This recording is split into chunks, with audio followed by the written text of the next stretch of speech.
You're listening to the Ask Drone U podcast. You ask, we answer your drone questions. Whether you're here to turn your passion into profit or you simply fly for fun, we're a community of learners and teachers who aspire to achieve greatness. We are Drone U. Hey everyone, and welcome to another episode of Ask Drone U. I'm Paul, and I look very short on this camera. My name's Rob, also from Drone U, and I'm sitting on two pillows. Because our chairs are different. No, you really are. I really am. Because I didn't want to wheel my chair from all the way up there to back here. That's funny. And this chair doesn't go up high enough. Anywho, it is a pleasure to be back with you today. And this is a bit of a unique show, I would say. We are going to just do our very best to be real and maybe help you understand a little bit more about us and what we would consider to be good instructors.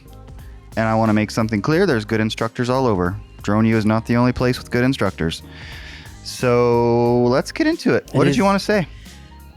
Before we answer, we actually have a question. So we have a question, and we have someone who's asking a question, but they are also detailing a negative experience they had with someone else in this industry.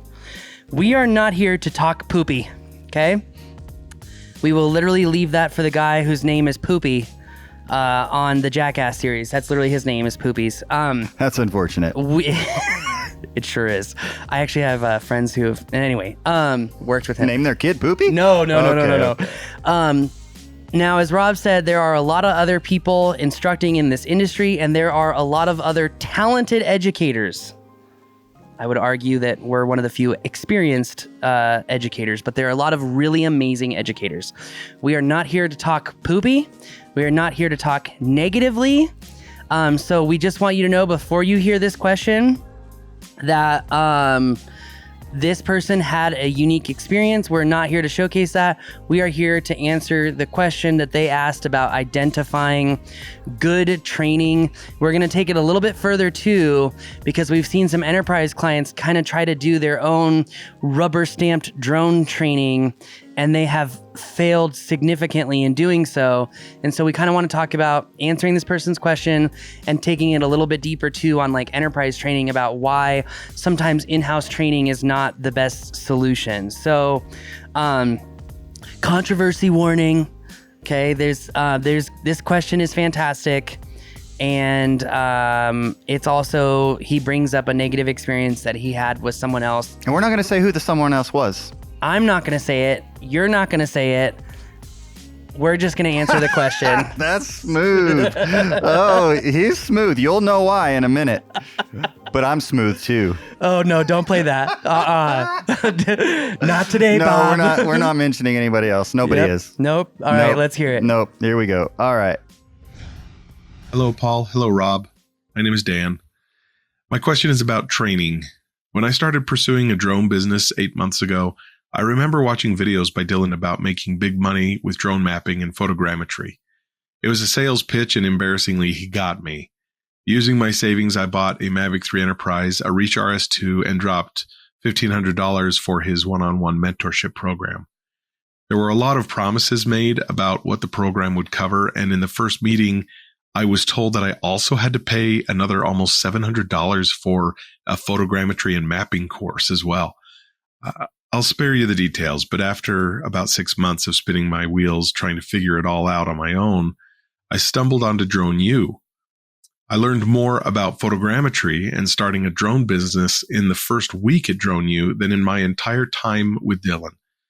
Now, I know there are many people out there in a similar situation who want to get into the drone industry but have no idea where to get the quality training required to make a living in it. It's a $2,200 lesson that I want to help others avoid. So my question is this: what does good training look like, and how can people identify it? Thanks for the incredible work you guys do. I wish I'd found you sooner. Dan, we really appreciate you taking the time to send in this question. And I guess I'll just say that it's a bummer to hear that you had that experience. But I think we've all had those experiences where we've maybe gone down a path or a road inadvertently that we wish we hadn't. But I would imagine that even going through that process, you learned a lot. Maybe not necessarily about drones. Hopefully you got a little something from that. And you just never know who you're going to run into first, right? I've run into people on a particular subject that I'm trying to learn about, and I wish I would have found person 2 or even 3 before person 1, but I didn't. And so we move forward, and it sounds like that's what Dan's doing. And I think ultimately Dan really wants to help you all make sure that you can, just let's say be as efficient as possible with your finances and your learning. Silver lining is that we learn more from failure. I think that there's a macro kind of ideological standpoint going on here, that there's a lot of hype in a lot of industries and there's not a lot of straightforwardness. And I think Dan's just kind of saying that he's it's unfortunate that he had to wade through so many weeds to get to the oasis. Expensive weeds. Yeah, so, for sure. But let's answer the question. So what is good drone training? Well, and let's not hit enterprise yet. Okay, so let me ask. Let's turn the question around on you. In the last 6 shows, I feel like I've started every single one. In your eyes, you are much more experienced in business than I am. When you think of good training, what comes to mind for you? And then I'll give my little 2 cents, and we'll go back and forth. Well, I think the number one thing, I'll tell you a short story. I've told it on the podcast probably 1 or 2 times, but many shows ago. And I remember very, very distinctly, obviously my college career and education. Maybe I'm thinking of my wife. Accounting degree, which of course has a lot of business laced throughout it. And through all the business courses, good professors, some good, some bad, just like everybody else who's had a college experience or a learning experience. Well, heck, nature of the question. But I remember very, very distinctly one particular professor, and this was, I think, sort of an entrepreneurial style class. We had to start a business and so forth. But what makes this course stand out to me so distinctly and profoundly is that this professor was a very experienced entrepreneur, business person. He was working on a couple of businesses while he was a professor, while he was teaching us. All of that to say, his experience was broad, it was deep, and it helped him bring practicality to every single issue that we brought up with him, because we worked on business plans. We really went deep in terms of our thinking of how to start and run a business, planning it, making sure that it was feasible, making sure there was a business case for it.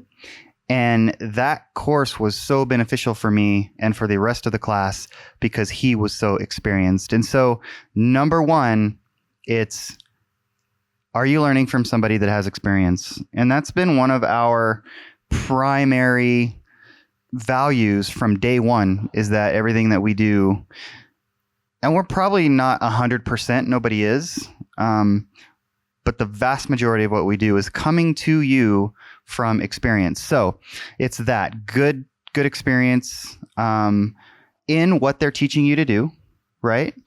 It's a systemized mechanism for taking that knowledge and helping somebody else understand the experience that you have, because having experience doesn't mean that you're good at transferring that knowledge to somebody else.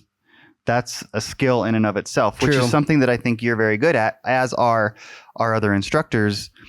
And one of the elements of that is the instructor engaging, because we all know this. Everybody, we've got some young listeners probably, but most people have probably seen Ferris Bueller's Day Off, right? And so the scene that comes up multiple times, Bueller, that teacher, nobody wants to learn from that person. And there are a lot of those people out there teaching in the drone industry and otherwise. So you want somebody that's engaging. And one of the things that I think that Drone U has done, and really I didn't intend to make this a commercial about Drone U, but when I talk about this, I have to think about us in the context of the question. And that is some form or some level of entertaining, because that is going to make, and this is something Paul's figured out a long time ago and has worked really hard on, and is a natural at and has taught a lot of our other instructors, because when we can entertain you at the same time that we're instructing you, you're going to be more engaged and you're going to retain more, learn more, and then be able to manifest what you learn into your own experience. So I guess long-winded summary, but that's probably how I would summarize it.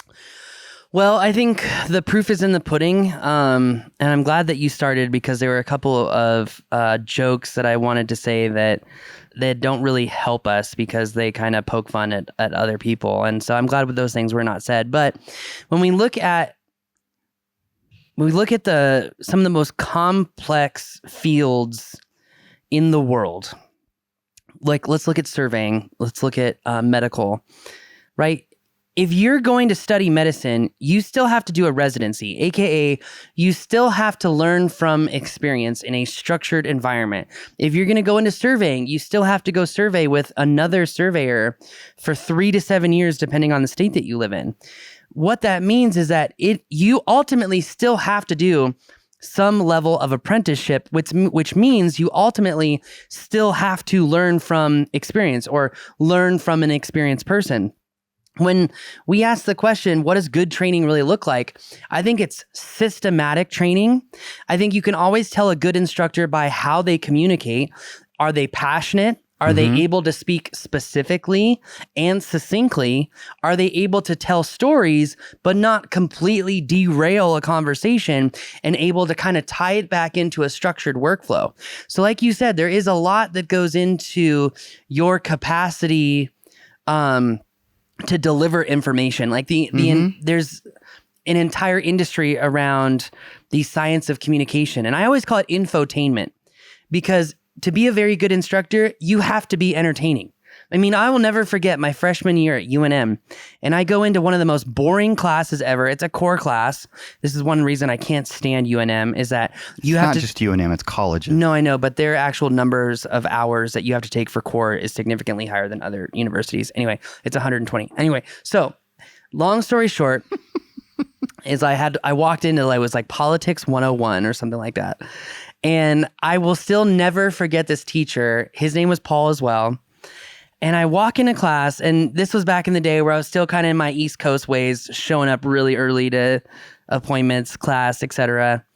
And I walk in about 15 minutes early, and he goes, "This is Trig 504. You're in the right class, right?" And I was like, "Whoop, nope." I walked right out the door.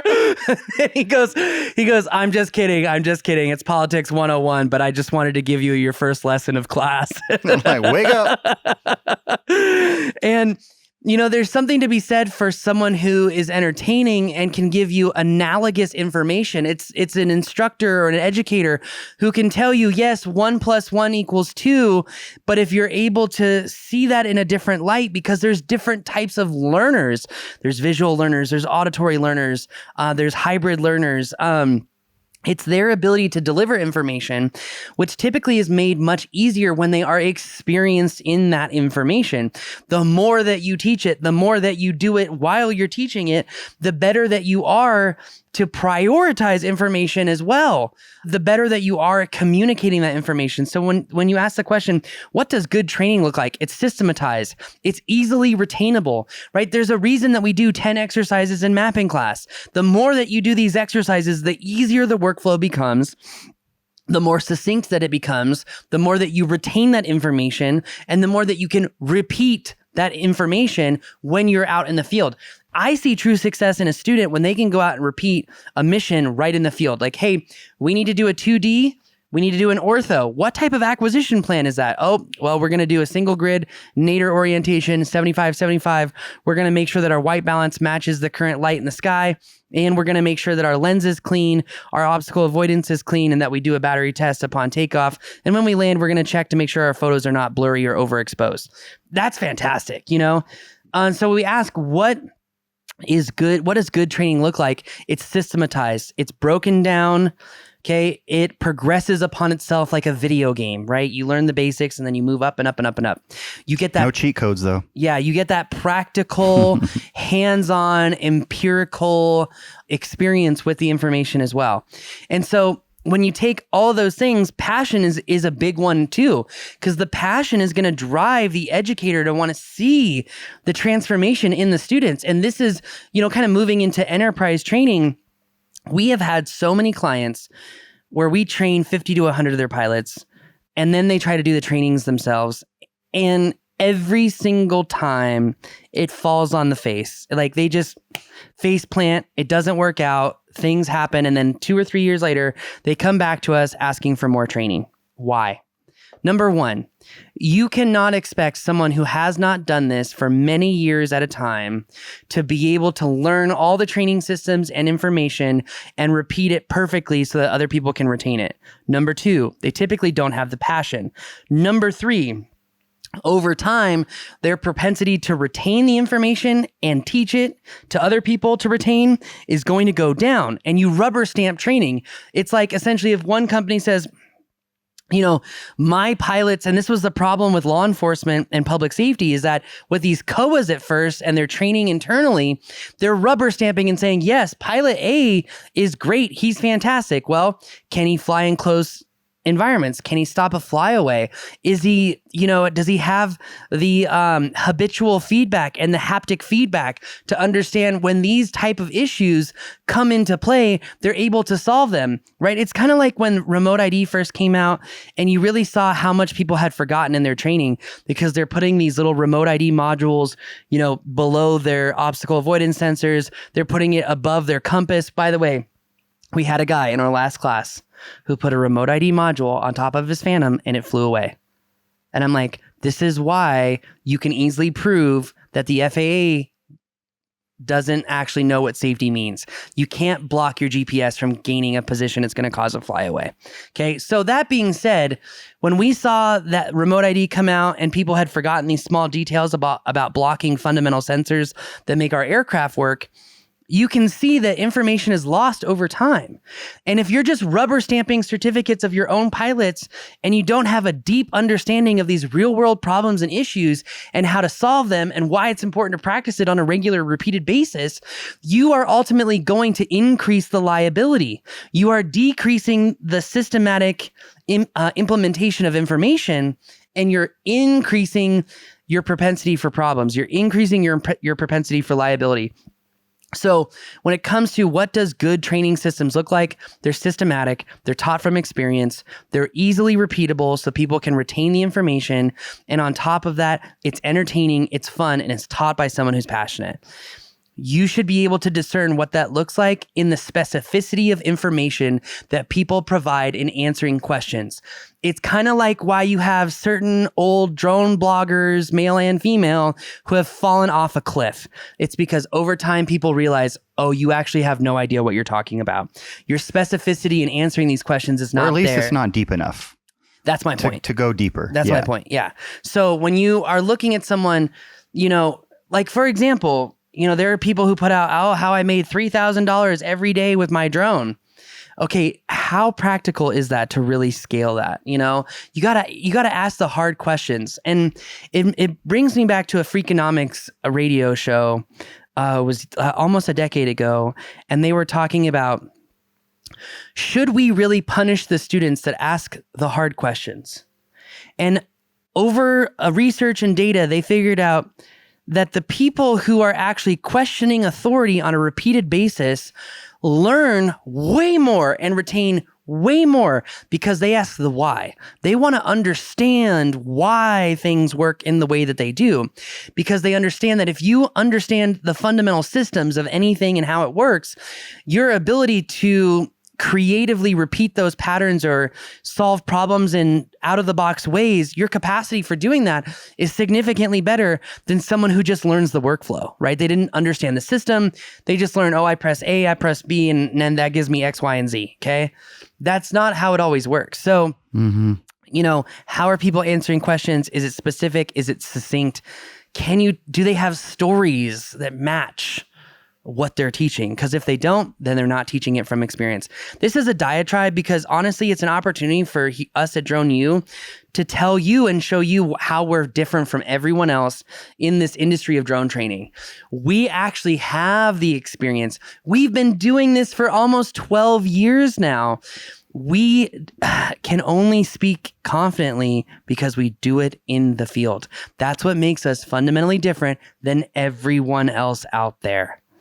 That's why I appreciate if you would take time to learn more about our course library, learn more about why you want to have certain settings when you're flying over water in subject tracking, why you really want to understand operational systems to limit your liability, because the human brain is fallible and over time you forget things, but if you systematize them, then things become easy.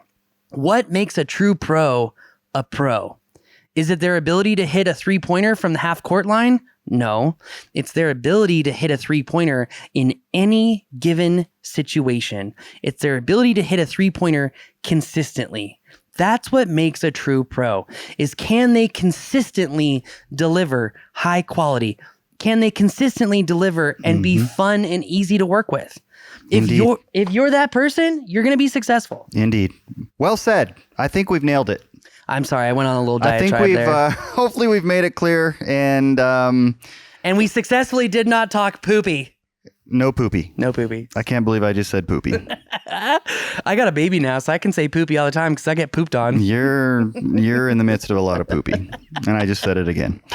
Anyways, thank you very much for the question, Dan. It was again, bummed that you had to deal with that, but not to sound insensitive, but we've kind of all had those, and that's life. But we are super glad that you are a part of the Drone U community now, and if you're not, we'd love to see you in the Drone U community. There's various ways to do that. Certainly checking out one of our in-person classes. We'd love to see you, but if you just want to kind of get in and learn more about us, go to thedroneu.com. And you can always reach out to us there. You can email us. You can even call us. We want to hear from you. And if we can help you, we will. We most likely can help you, and we enjoy helping you too. That's what makes this so fun. So from everyone at the Drone U flight crew, thank you for asking the question. If you have a question, ask droneu.com. That's going to do it for us today.